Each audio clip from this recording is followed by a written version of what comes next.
आने वाला है मतलब सम आपका आने वाला है, लेकिन आपने सम पहले दिखा दिया, आपने सम जो है 16वीं मात्रा पे दिखा दिया। एक्चुअल बल कहाँ आएगा, पहली मात्रा पे, तो आपने पहले ही दिखा दिया। तो जब आप सम के पहले अगर सम दिखा देते हैं बल द्वारा तो वो अनागत हो जाता है, और सम के बाद जब दिखाते हैं बल द्वारा सम तो वो अतीत हो जाता है।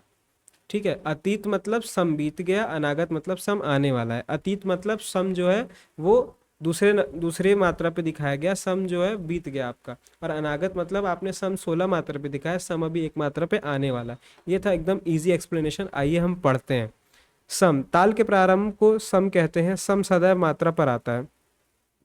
किस मात्रा पर आता है, पहली मात्रा पर आता है। ठीक, इसके आने पर गायन वादन में स्वाभाविक बल व आकर्षण उत्पन्न हो जाता है। ठीक है, सम सदैव अपने स्थान पर आना चाहिए, यदि ऐसा नहीं होता तो गीत की लय ताल बिगड़ जाती है। ठीक, एकदम बढ़िया बात है। विषम किसको बोलेंगे, जब किसी गत या गीत का प्रारंभ ताल व गीत की प्रथम मात्रा से न होकर अन्य किसी मात्रा से होता है तो उसे विषम कहते हैं। ठीक, ये भी एकदम समझ में आ गया आपको। अब इसके दो पार्ट होंगे, अतीत या अनागत। अतीत का शाब्दिक अर्थ है बीता हुआ, अर्थात सम निकल जाने के बाद, मतलब सम निकल गया, आप दूसरे पे दिखा रहे हैं, सम तीसरे पे दिखा रहे हैं, तो वो अतीत हो गया। के बाद गीत या गत आरंभ की जाती है तो उसे अतीत कहते हैं। कभी कभी संगीत में चमत्कार उत्पन्न करने के लिए भ्रमात्मक सम के बाद दिखाते हैं। भ्रमात्मक सम सम के बाद दिखाते हैं। उसके बाद अनागत। अनागत का अर्थ है आने वाला, अर्थात मुख्य सम आने के पूर्व ही जब गीत या गत का प्रारंभ होता है तो उसे अनागत कहते हैं। कभी कभी भ्रमात्मक सम सम के पूर्व दिखाया जाता है तो उसे अनागत कहते हैं। ठीक, मुझे उम्मीद है कि आपको ये एकदम अच्छे से समझ में आ गया। ठीक है, हमने आपके लिए एक फुल कोर्स बनाया है जिसको आप हमारे ऐप संगीत मार्ग अंकित प्ले स्टोर पर जाके डाउनलोड कर सकते हैं। इस ऐप में हमने आपको बहुत सारे फीचर्स सुविधाएं दी हैं आपकी तैयारी को बहुत ही आसान और एकदम अच्छा करने के लिए, ताकि आप स्मार्टली पढ़े, कम मेहनत में आप अपनी परीक्षा को निकाल सके। हमारी सुविधा में क्या क्या इंक्लूडेड है मैं बहुत शॉर्ट में आपको बताऊंगा। हम आपको सभी इंपॉर्टेंट टॉपिक्स के एक्सप्लेनेशन देते हैं। उन्हीं एक्सप्लेनेशन के जस्ट बाद पिछले 14 सालों में जो भी उस पर्टिकुलर टॉपिक से प्रश्न पूछे गए हैं, हम वो प्रश्न उत्तर आपको वीडियो के माध्यम से देते हैं। साथ ही उन प्रश्न उत्तरों को आप खुद भी एज अ मॉक टेस्ट लगा सकते हैं और अपने कुशलता को जांच कर सकते हैं कि आपकी तैयारी कैसी चल रही है। ठीक है, इतना सब करने के बाद यदि आपको किसी टॉपिक में कन्फ्यूजन रहता है तो आप क्वेरी सेक्शन में मुझसे बात कर सकते हैं और अपने क्वेश्चंस को पूछ सकते हैं। मैं आपको समस्या का पूरा समाधान कर दूंगा उस क्वेरी सेक्शन में, और आप अपने एग्ज़ाम में बहुत ही अच्छा परफॉर्म करेंगे। जिन भी बच्चों ने हमारा ये कोर्स लिया है उनको बहुत फ़ायदा मिल रहा है। मुझे उम्मीद है कि इस वीडियो देखने के बाद आप भी अगर तैयारी बहुत सीरियस कर रहे हैं तो आप ज़रूर हमारा कोर्स परचेस करेंगे। अगर आपको लॉगिन करने में या ऐप ढूंढने में कोई भी समस्या होती है, ऐप संबंधित कोई भी समस्या होती है कि आप कैसे रजिस्टर्ड होंगे, कैसे आप अपनी पढ़ाई शुरू करेंगे, तो आप उसके लिए इस नंबर पे व्हाट्सएप मुझे कर सकते हैं। मैं आपको पूरा डिटेल दे दूंगा और आपको पूरा समझा दूंगा कि किस प्रकार से आप हमारा ऐप ले सकते हैं। वीडियो देखने के लिए आपका धन्यवाद। वीडियो अच्छी लगी हो तो लाइक करें, शेयर करें, चैनल को सब्सक्राइब करें और कमेंट करें। मिलते हैं हम अगले वीडियो में एक अगले टॉपिक के साथ। धन्यवाद।